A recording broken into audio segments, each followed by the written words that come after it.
حکمت قرآن، حکمت دین یہ استعمال کرتے ہیں، اور یہی قرآن کی اصطلاح بھی ہے۔ فلسفہ قرآن کی اصطلاح نہیں ہے، حدیث کی اصطلاح نہیں۔ ان دونوں میں جو فرق ہے وہ نوٹ کر لیجئے۔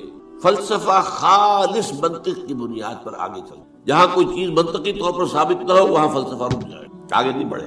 جبکہ حکمت جو ہے اس میں جہاں منطق سے بھی سروکار ہے، وہاں فطرت کے اندر جو چیزیں اللہ نے ودیت کی ہوئی ہے، اور جو بدیہیات فطرت کہلاتی ہیں، جن کے لیے کسی دلیل کی ضرورت نہیں ہے، بلکہ دلیل جو ہے ان کے لیے ثابت کی نہیں جا سکتی، ان چیزوں کو بھی ملحوظ رکھتے ہوئے فطرت سلیمہ کی رہنمائی میں عقل اور منطق اپنا سفر طے کریں تو اس کا جو نتیجہ ہوگا اس کا نام حکمت۔ قرآن مجید میں حکیم انسان کی ایک بڑی مثال دی گئی ہے حضرت لقمان کی صورت۔ وَلَقَدْ آتَيْنَا لُقْمَانَ الْحِكْمَةَ أَنِ اشْكُرْ لِلَّهِ۔ ہمارا جو منتخب نصاب ہے اعلیٰ قرآن حکیم کا، اس کا تیسرا درس اسی پر مشتمل ہے، سورہ لقمان کا دوسرا رکن۔ البتہ ایک بات جان لیجئے کہ فلسفے کی بہت سی شاخیں ہیں۔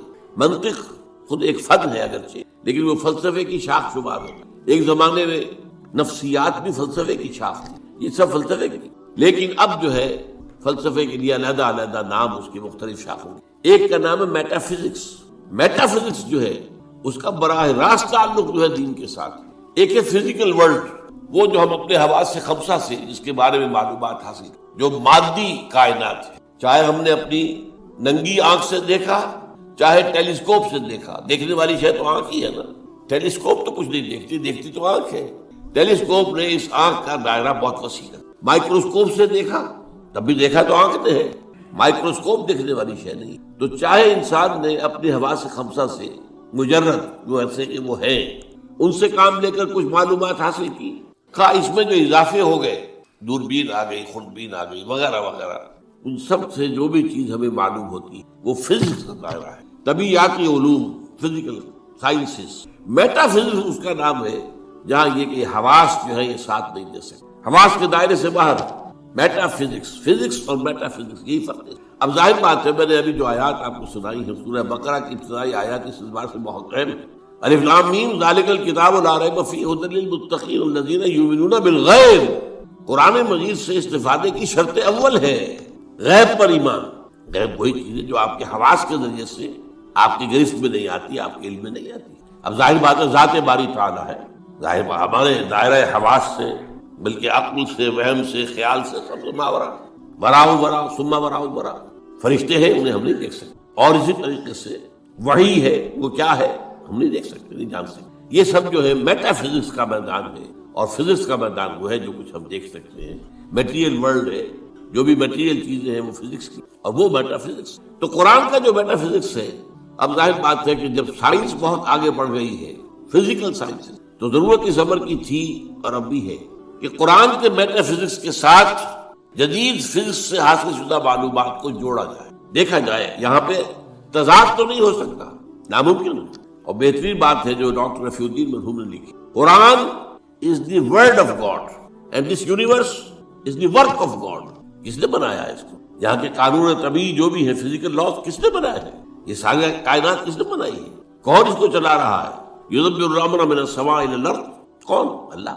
تو word of God Quran, work of God کائنات، ان دونوں میں کوئی تضاد تو ممکن نہیں ہے۔ عام انسان کے بھی قول و فعل میں تضاد ہو تو ہم اسے سمجھنا بڑی گھٹیا بات ہے۔ آپ کا قول یہ ہے، آپ کا عمل یہ ہے، اللہ کے قول اور عمل کے اندر تضاد کیسے ہو سکتا؟ یہ ضرور ہوا ہے کہ قرآن مجید تو آج سے 1400 برس پہلے جو ہے نازل ہوا ہے، اس وقت انسان کی جو مادی معلومات تھی وہ اتنی کم تھی کہ قرآن مجید میں فزیکل فینومینا کا جو تذکرہ ہوا ہے ان کو صحیح طور پر سمجھا نہیں جا سکتا تھا، اس لیے کہ ابھی ہماری معلومات اس کائنات مادی کے بارے میں بہت محدود تھی۔ لیکن جیسے جیسے سائنس آگے بڑھی ہے، قرآن نے پہلے کہہ دیا تھا سنریہم آیاتنا فی الآفاق وفی انفسہم حتی یتبین لہم انہ الحق۔ یہ ہم قرآن تو آج دے رہے ہیں تمہیں، لیکن ہم اپنی آیات، نشانیاں آفاق اور انفس میں دکھائیں گے اور دکھائیں گے، یہاں تک کہ یہ بات تم پر بالکل واضح ہو جائے گی، مبرہن ہو جائے گی، یہ قرآن حق۔ تو جتنی سائنٹیفک ترقی ہوئی ہے اس نے ثابت کیا ہے قرآن کی حقانیت کو۔ آپ نے پہلے بھی تذکرہ سنا ہوگا، ٹورنٹو یونیورسٹی کا جو ہیڈ آف دی ڈپارٹمنٹ، جو یہ ایک خاص علم جنین ہے، یعنی ماں کے بطن میں جو بچہ پرورش پاتا ہے، ایمبریولوجی اس سائنس کا نام، آج جبکہ انسان نے، آپ کو معلوم ڈسیکشن بھی ہوتا ہے، سب کچھ ہوتا ہے، مائکروسکوپ بھی ہے اور نہ معلوم کیا کیا چیزیں ہیں جس کے اندر داخل کر کے دیکھ لیتے ہیں. گھٹنے کا درد ہے، گھٹنے میں کیمرہ داخل کر دیتے ہیں، وہاں سے دیکھ لیتے ہیں اندر کیا ہے. تو آج جو معلومات حاصل ہوئی ہے وہ حیران ہوا. 1400 برس پہلے یہ کیسے دے دی گئی قرآن میں؟ اس نے مانا. مورس بوکائی نے یہ مانا، فرینچ سرجن تھا، شاہ فیصل اس کے پاس علاج کے لیے گئے تھے، وہاں انہوں نے قرآن پیش کر دیا اسے. نے کہا میں کیسے پڑھوں گا اس کو عربی میں؟ ان کا کوئی بات نہیں، میں آپ کے لیے استاد منگا دوں. تو بادشاہ کے لیے کیا مشکل تھا، سعودی عرب سے لا کر ایک ٹیوٹر رکھ دیا گیا. اس نے عربی سیکھی، پھر قرآن پڑھا، پھر کتاب لکھی، the Bible, the Quran and the science. اور اس میں یہ ثابت کیا اور اقرار کیا کہ قرآن میں کوئی شے وہ نہیں ہے جسے سائنس نے غلط ثابت کیا ہو. یہ ہو سکتا ہے کہ قرآن میں بہت سی چیزیں ایسی ہیں جن کی حقیقت تک ابھی سائنس کی رسائی نہیں ہوئی، یہ اور بات ہے، لیکن کوئی شے ایسی ثابت ہو گئی ہو کہ قرآن کی یہ بات غلط ثابت ہو گئی، یہ نہیں. تو آج صرف اس وقت کی بہت ضرورت ہے اس کی کہ یہ جو دو علوم علیحدہ علیحدہ چل رہے ہیں، یہ دو آنکھیں ہیں. ایک آنکھ یہ دیکھو، کھول آنکھ، زمین دیکھ، فلک دیکھ، فضا دیکھ، زمین اور آسمان کو دیکھو. افلا ينظرون الى الابل كيف خلقت والى السماء كيف رفعت. دوسری آنکھ وہی. ان دونوں آنکھوں سے دیکھو. اس سے حقیقت کا علم قرآن سے دو، اس سے کائنات کا علم اپنی حواس خمسہ اور عقل کے ذریعے، اور پھر دیکھو ان دونوں میں کوئی تضاد نہیں. یہی ہے در حقیقت میری آج کی گفتگو کی بنیاد کہ نبوت اور رسالت کا مقام و مرتبہ دین کا جو میٹا فزکس ہے، دین کا جو فلسفہ اور حکمت ہے، اس میں کیا ہے. تو ہمیں سب سے پہلے یہ جاننا ہوگا. یہاں یہ ذکر کر دوں میں کہ میں نے اس موضوع پر جس پر آج میں یہاں تقریر کر رہا ہوں، آج سے 25 برس قبل یہ جو ہمارا یہ ٹاؤن ہال ہے، جنا ہال، 26 مارچ 1975 کو تقریر کی، اور وہ تقریر چھپی ہوئی ہے. میری کتاب ہے نبی اکرم صلی اللہ علیہ وسلم کا مقصد بعثت. یہ جو میرا آج کا لیکچر ہے وہ پہلا لیکچر اسی موضوع پر اس وقت تھا. اب 25 سال میں یقیناً میرے فکر میں بھی کچھ وسعت، جو علامہ اقبال نے جو کہا تھا only stones do not change, رائے میں کچھ نہ کچھ تبدیلی آ سکتی، کوئی وسعت ہو سکتی، اپنی کسی بات پر انسان نظر ثانی کر سکتا ہے. اس پہلو سے یقیناً کچھ تھوڑا سا فرق نظر آئے گا اگر آپ دونوں کا تقابلی مطالعہ کریں گے. تو میری آج کی بات، اور آج سے 2 سال قبل میری یہ کتاب آئی ہے، اس کا تو عنوان ہی اصل میں ایسا تھا کہ جس سے ہمارے بہت سے رفقا جو ہے گھبرا گئے کہ اس کا تو عنوان کا مطلب ہی سمجھ میں نہیں آئے گا. ایجاد و ابداع عالم، ایجاد و ابداع عالم سے لے کر عالمی نظام خلافت تک، جب کائنات کا آغاز ہوا ہے اس وقت سے لے کر اور جو اختتام ہونا ہے اس دنیا کا خلافت علی منہاج النبوہ عالمی سطح پر، اس کے درمیان سارے لنکس جو ہیں وہ سائنس اور قرآن دونوں کے حوالے سے اور دونوں کو جوڑتے ہوئے میں نے اس کو رکھے. تو جن حضرات کو بھی ان موضوعات سے دلچسپی ہو وہ میری وہ کتاب بھی پڑھیں آج سے 25 سال پہلے کی، نبی اکرم صلی اللہ علیہ وسلم کا مقصد بعثت اور انقلاب نبوی کا اساسی منہاج. پھر یہ کہ یہ ایجاد و ابداع عالم کا بھی مطالعہ کریں، کوشش کریں. میرا جو ہے آج کا یہ لیکچر انشاءاللہ ان دونوں کی تسہیل کا ذریعہ بن جائے گا کہ بات آسان ہو. دیکھیے قرآنک میٹا فزکس کیا ہے، ہم اس کو ایمان سے تعبیر کرتے ہیں. میں نے یہ چند آیات آپ کو سنائی. ایمانیات کیا کیا ہیں؟ اللہ پر ایمان، آخرت پر ایمان، یوم آخر پر ایمان، وحی پر ایمان، فرشتوں پر ایمان، کتابوں پر ایمان، رسولوں پر ایمان، حضور کی ختم نبوت اور رسالت پر ایمان، قرآن کے آخری اللہ کا کلام ہونے اور اس کے محفوظ ہونے پر ایمان، بعث بعد الموت پر، جنت اور دوزخ پر، حساب کتاب پر، وزن اعمال پر ایمان. یہ تمام ایمانیات، یہ سب کیا ہے؟ یہ میٹا فزکس ہے. یہ ہمارے اس دائرہ حواس کے اندر آنے والی چیزیں نہیں. ان ایمانیات کو 3 بڑے بڑے عنوانات کے تحت جمع کیا جا سکتا. نمبر 1 ایمان باللہ یا توحید. نمبر 2 ایمان بالآخرہ یا معاد. معاد کے معنی لوٹنے کی جگہ، عاد یعود عودا، لوٹنا، معاد لوٹنے کی جگہ، اس میں ظرف. تیسرے ایمان بالرسالت. اب جب یہ ایمان باللہ کیا ہے، چند چیزیں میں گنواؤں گا. پہلی بات یہ کہ آج ہم یہ مانتے ہیں، ہم پہلے سے مانتے تھے، آج دنیا بھی مان رہی. جو فزکس کا آپ سے کچھ عرصے پہلے کا دور تھا، 50-60 سال پہلے کا، اس وقت تک یہ مانا جاتا تھا کہ کائنات ہمیشہ سے ہے اور ہمیشہ رہے گی. یہ نیوٹونین دور کہلاتا ہے فزکس کا. لیکن آج ہمیں وہ بات معلوم ہو چکی ہے سائنس سے، جو قرآن ہمیں بتاتا ہے یہ کائنات ہمیشہ سے نہیں ہے، نہ ہمیشہ رہے گی. یہ خاص وقت پر پیدا کی گئی ہے اور ایک خاص وقت پر ختم ہو جائے. آج سائنس نے اس کے لیے نقطہ آغاز اس کو کہا ہے بگ بینگ. ایک بہت بڑا دھماکہ ہوا تھا، اس سے کائنات شروع. پھر یہ تصور بھی ہے کہ یہ کائنات ابھی پھیل رہی ہے پھول جھڑی کی طرح. پھول جھڑی آپ کو معلوم ہے ایسے چکر لگاتے ہوئے پھیلتی ہے، اسی طرح یہ کائنات ابھی پھیل رہی ہے. مزید گیلیکسیز وجود میں آ رہی ہیں. آپ اکثر و بیشتر اخبارات میں پڑھتے رہتے ہیں کہ آج ایک اور نئی گیلیکسی دریافت ہو گئی ہے. اتنے millions and millions and trillions and trillions years light years دور ہے ہم سے. وہ تو حساب کتاب میں آنے والی باتیں نہیں. لیکن یہ کہ اللہ تعالیٰ نے بھی فرمایا تھا یزید اللہ فی الخلق ما یشاء، اللہ اپنی تخلیق میں اضافہ کرتا رہتا ہے جو چاہتا ہے، یا کرتا رہے گا. دونوں معنی اس کے ہو سکتے ہیں. فعل مضارع میں فعل حال بھی ہے اور فعل مستقبل بھی ہے. اور اسی کو اقبال نے کہا یہ کائنات ابھی ناتمام ہے شاید کہ آ رہی ہے دمادم صدائے کن فیکون کن فیکون کن فیکون. ابھی تو نئی نئی چیزیں وجود میں آ رہی ہیں، لیکن ایک وقت آئے گا جیسے وہ فنر ہوتا ہے، فنر وہ فنر جو ہے لپٹا ہوا ہے اس کو آپ کھینچتے ہیں، لیکن اگر چھوڑ دیں گے اس طرح کو پھر وہی آ جائے گا واپس. اسی طرح ایک وقت آئے گا کہ یہ کائنات جو ابھی تو پھیل گئی ہے جا رہی ہے، ایک وقت میں اس کی ریورسل ہو جائے گی اور یہ جو اب سمٹنی شروع ہوگی پھر ایک نقطے پر جا کر ختم. قرآن میں نقشہ کھینچا گیا یوم نطوی السماء کطی سجل للکتب، ہم یہ فضاؤں کو اور خلاؤں کو لپیٹ دیں گے لپیٹ دیں گے. دیکھیے آج کا کانسیپٹ اور قرآن کے الفاظ. جیسے پچھلے زمانے میں کتابیں ہوتی تھی، جلد بندی کا تو معاملہ نہیں تھا. ایک کاغذ پر لکھ کیا پورا ہو گیا، اس کے ساتھ نیا کاغذ چسپاں کر دیا اور اس کو رول کر دیا. اب آپ نے دوسرے کو لکھا وہ پورا ہو گیا، پھر اس کو اور رول کر دیا، تیسرا لگا. وہ رول بنتے تھے، اسکرولز بھی کہلاتے ہیں. تو یہ اسکرولز، یہ آسمان اللہ تعالیٰ فرما رہے ہیں یوم نطوی السماء کطی سجل للکتب. جیسے اس زمانے کی کتابیں ہوتی تھی کہ اسکرولز کی صورت میں ہوتی تھی، اس طریقے سے ہم آسمانوں کو لپیٹ. یہ کائنات نہ ہمیشہ سے ہے نہ ہمیشہ رہے. ایک ہستی ہے البتہ جو ہمیشہ سے ہے اور ہمیشہ رہے گی. وہ ہستی اس کائنات کی خالق، اس کی جہاں تک ذات کا تعلق ہے یہ ہمارے فہم سے، ہمارے عقل سے، ہمارے تخیل سے، ہمارے تصور سے، ہمارے وہم سے وراء الورا ثم وراء الورا ثم وراء. اس کے بارے میں علم یہی ہے کہ یہ سمجھ میں آ جائے کہ اس کو ہم نہیں جان سکتے، بیانڈ اور لمٹس. اس کے بارے میں ساری معرفت جو ہمیں حاصل ہوتی ہے وہ اس کی اسماء و صفات سے. شاید آپ میں سے اکثر کو مجھے امید ہے یاد ہو، بچپن میں اگر یاد کرائے ہوں گے والدین نے، ایمان مجمل، ایمان مفصل. ایمان مجمل کیا ہے؟ آمنت باللہ کما ہوا باسمائہ و صفاتہ وقبلت جمیع احکامہ اقرار باللسان و تصدیق بالقلب. یہ اسماء و صفات ہماری تعالیٰ ہے. اس میں بھی لمیٹیشن ہے. اللہ بصیر ہے، دیکھتا ہے. کیسے دیکھتا ہے یہ ہم نہیں جانتے. کیا اس کی اس طرح کی کوئی آنکھ ہے؟ کیا وہ بھی دیکھنے کے لیے روشنی کا محتاج ہے؟ نعوذ باللہ من ذالک. ہمارے ہاں تو ایسے حیوانات موجود ہیں جو بغیر روشنی کے دیکھتے ہیں. تو اللہ کا دیکھنے والا ہے، سمیع ہے، سنتا ہے. کیسے سنتا ہے؟ کیا ساؤنڈ ویوز کی ضرورت ہے اسے بھی؟ اس کا بھی کوئی کان ہے جس سے آ کر ٹکرائے ہو؟ اسی طرح اس کا کوانٹیٹیو پہلو، اللہ ہر شے پر قدیر ہے. کتنا قادر ہے ہم کیا تصور کریں گے؟ ہمارا تو تصور بڑا محدود ہے.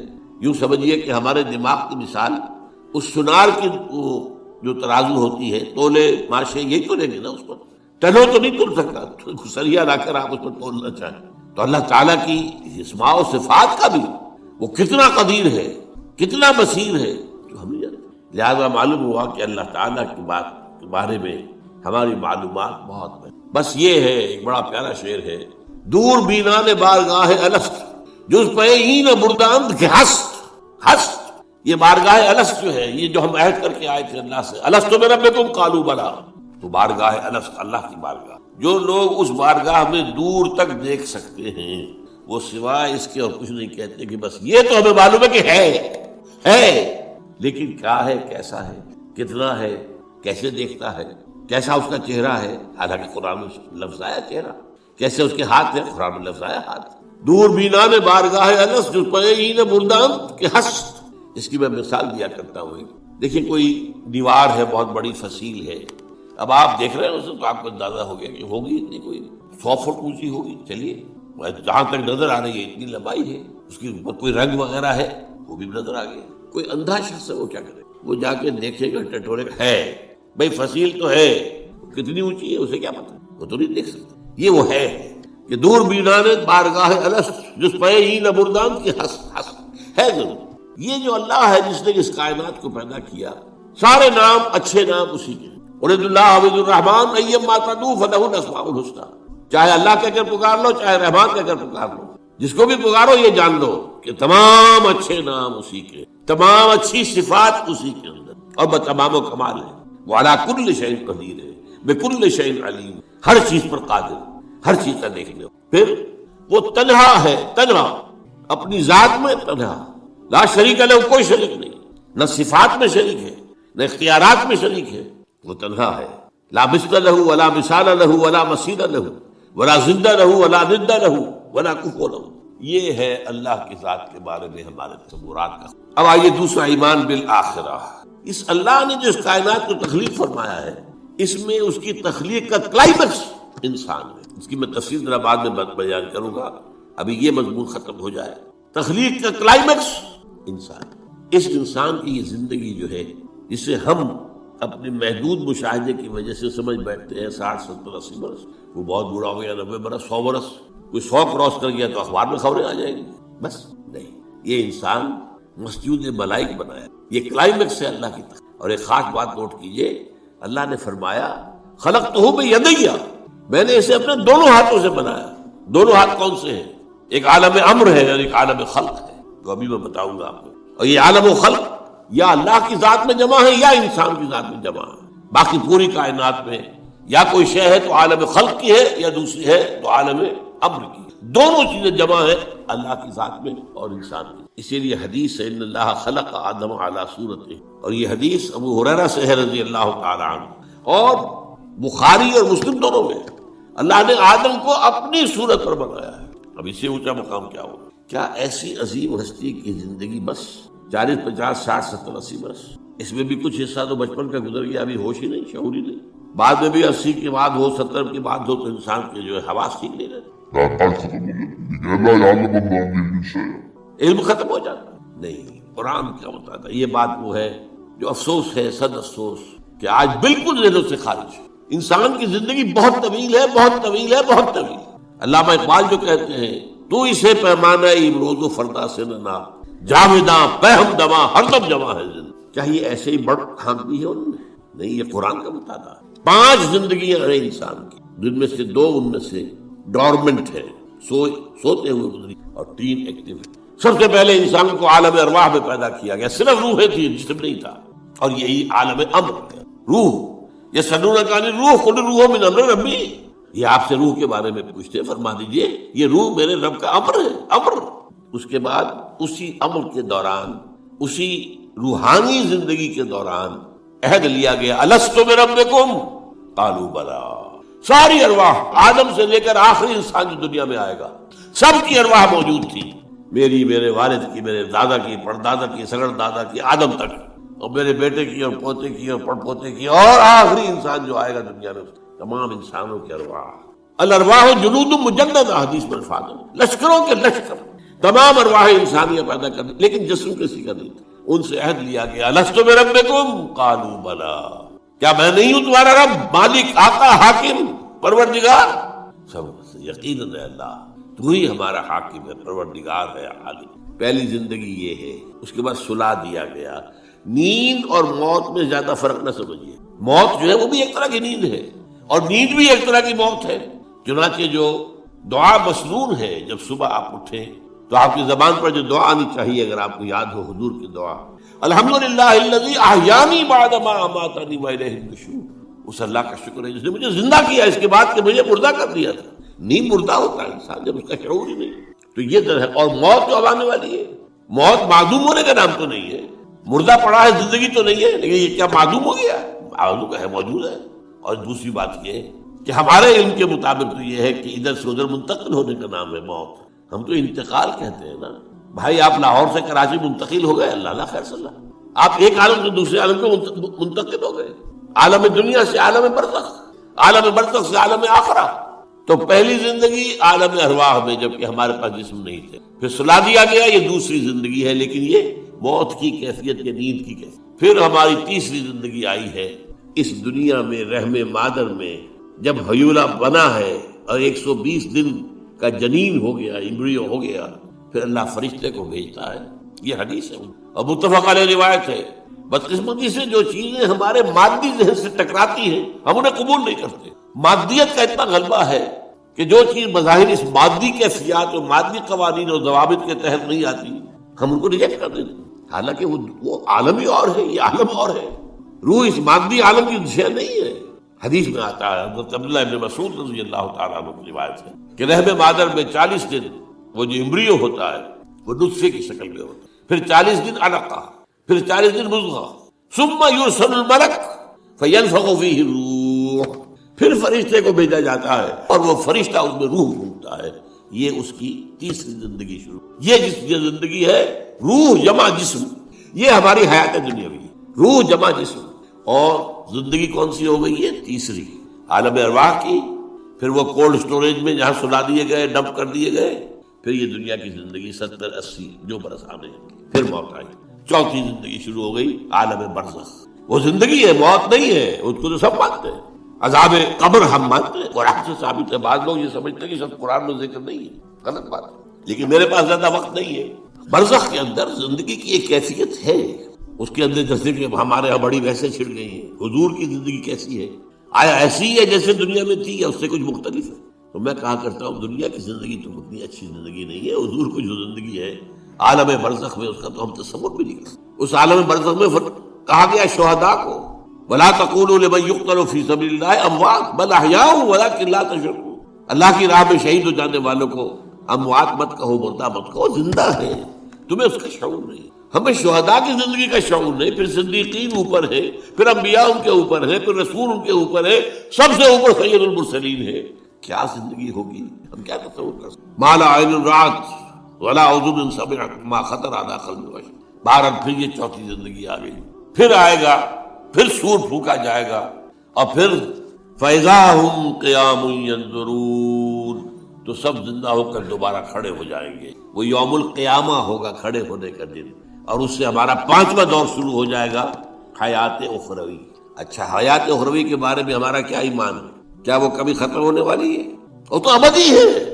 فَإِنَّهَا لَجَنَّةٌ أَبَدًا أَوْ لَنَارٌ أَبَدًا، یہ پوری زندگی۔ تو زندگی کتنی بڑی ہو گئی۔ تو اسے پیمانہ امروز و فردا سے نہ ناپ، جام ناپ، بہم دواں، ہر دم دواں ہے۔ البتہ ایک کام کیا کیا ہے اللہ نے، یہ جو 2 موتوں کے درمیان زندگی آئی ہے، پہلی موت جو کہ ہم عالم ارواح سے اس کے بعد سلا دیے گئے، موت آ گئی نا، پھر اللہ نے زندہ کیا، پھر جو ہماری موت آنے والی ہے، میری اور آپ کی، ان 2 موتوں کے درمیان ایک زندگی کا حصہ کٹ گیا۔ اس میں یہ لمبا پروسیس، وہاں سے وہاں تک، مبدا و معاد، انا للہ و انا الیہ راجعون، اس میں یہ چھوٹا سا ہماری زندگی میں سے حصہ کاٹ کر اس سے ایک امتحانی وقفہ بنایا۔ خلق الموت والحیات لیبلوکم ایکم احسن عملا، اس نے زندگی اور موت ہیں تخلیق کی ہیں تاکہ تمہیں آزمائے کہ کون ہے تم میں سے اچھے عمل کرنے والے۔ یہ امتحانی، اس کو بھی اقبال نے خوب کہا ہے، ملزم ہستی سے تو براہ مانند حباب، اس زیاں خانے میں تیرا امتحان ہے زندگی۔ اب امتحان 3 گھنٹے کا بھی ہوتا ہے تو وہ 30 سال کا بھی ہو سکتا ہے، یہ تو ایک کوانٹیٹیو ایلیمنٹ ہوا، امتحان ہے، ٹیسٹنگ از ٹیسٹنگ۔ یہ حیات دنیاوی امتحان ہے، ملزم ہستی سے تو براہ مانند حباب، اس زیاں خانے میں تیرا امتحان ہے زندگی۔ اس کے بعد جب ہمیں دوبارہ اٹھا لیا جائے گا، حساب کتاب ہوگا، اعمال کا جزا و سزا کے فیصلے ہوں گے، اور پھر یہ جنت اور یہ دوزخ، وَإِنَّهَا لَجَنَّةٌ أَبَدًا أَوْ لَنَارٌ أَبَدًا۔ یہ حیات ایک ایمان باللہ اور ایمان بالآخرہ، ایمان بالآخرت کے ضمن میں پورے حیات انسانی کا ایک تصور جو ہے سامنے لانا دو۔ اب آئیے، میں نے کہا تھا تخلیق کے بارے میں کچھ باتیں آپ کو بتاؤں گا، یہ جدید سائنس کے حوالے سے بھی بہت اہم چیزیں ہیں، اور یہ قرآن کی حکمت اور فلسفے کی بدقسمتی ہماری یہ ہے کہ ہمارے جو فلسفی مسلمان ہوئے، ابن سینا ہو، فارابی ہو، کندی ہو، جو متکلمین ہوئے جنہوں نے عقل سے کام لے کر قرآن کی تفسیریں کی ہیں، امام راضی میں بہت بڑے مقام پر ہیں، اور ہیں بہت ہیں، کچھ صوفی مزاج صوفی ہے، فلسفی ہے، ان سب نے اپنی زیادہ تر گفتگو کا دار و مدار یونانی حکماء اور فلاسفہ کی بات پر۔ سقراط اس کا شاگرد، افلاطون اس کا شاگرد، ارسطو۔ ہمارے متکلمین، ہمارے فلاسفہ سب ارسطو کے شاگرد، ہمارے صوفیہ اکثر و بیشتر افلاطون اور پروٹائنس، فلاطینوس ان کے شاگرد۔ لہذا مولانا روم نے بڑا شکوے کے انداز میں کہا تھا، چند خانی حکمت یونانیہ، تم کب تک یونانیوں کی حکمت پڑھتے رہو گے، یونانیوں کا فلسفہ پڑھتے رہو گے، یونانیوں کی میٹا فزکس، یونانیوں کی منطق؟ چند خانی حکمت یونانیہ، حکمت قرآنیہ راہم میں خاں۔ کبھی ذرا قرآن مجید میں جو حکمت دی گئی ہے، جو فلسفہ دیا گیا ہے، جو حقائق بیان کیے گئے، کبھی ان پر توجہ کرو۔ اللہ تعالیٰ توفیق دے۔ میری دلی آرزو ہوگی کہ آپ میں سے جو ذہین لوگ ہیں، ظاہر بات ہے کہ یہ میدان ہر شخص کا نہیں ہے،